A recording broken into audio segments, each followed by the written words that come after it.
So you think you might be stuck in a box when it comes to your lead guitar playing. Well, let's assume that you know some or all of the minor pentatonic scale pattern. If you've played in a band, you've probably been leaning on it pretty hard as your go-to lead pattern for improvising or when you're trying to make it through a cover song that you're not familiar with. The coolest thing about this scale is that it often breaks the rules of music theory, especially since some blues chord progressions change keys multiple times in the middle of the progression. According to music theory, you ought to be playing a different scale along with every chord's key change.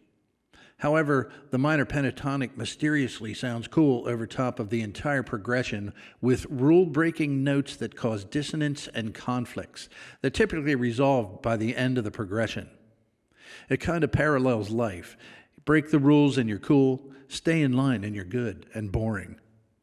So it's good to know the rules so that you can decide where and when you might want to break them. Throughout these video lessons, we've been looking at chord progressions, scales, and modes that abide by the rules, which should give you a better understanding if you research how the minor pentatonic can break them. We're going to take a look at an unusual phenomenon that I call the pentatonic eclipse factor. Notice that the minor pentatonic scale is made with 5 of the 7 notes of the minor or Aeolian scale, without T and Fa. The GPS map in this case just happens to be in the E minor position for this demonstration, where the root of the scale starts with La on E. We know that everything on the guitar neck, including chords and scale patterns, repeat every 12 frets.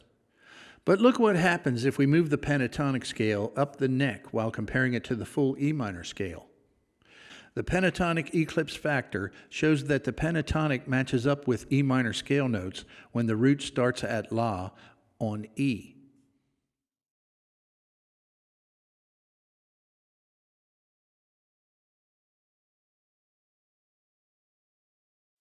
But then the pentatonic matches up again with the E minor scale when the root is at Re on A. And yet again when the pentatonic root is at Mi on B. And finally matches up 12 frets higher again at La on E. If we wanted to get technical, we could refer to these 3 different pentatonic positions as E minor pentatonic, A Dorian pentatonic, and B Phrygian pentatonic. Since each of these pentatonic positions use different notes of the E minor scale, they may sound weird and feel awkward to play.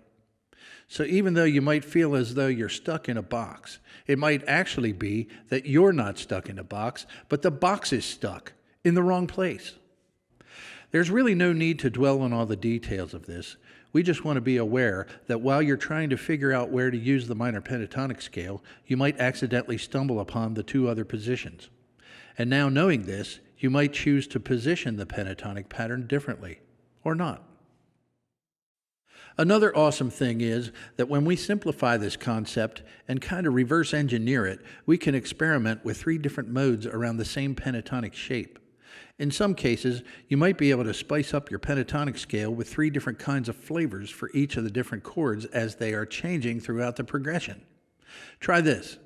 When you're improvising over a song or chord progression with the minor pentatonic scale, focus on the 1st and 2nd strings and try adding in the additional yellow notes from these 3 patterns.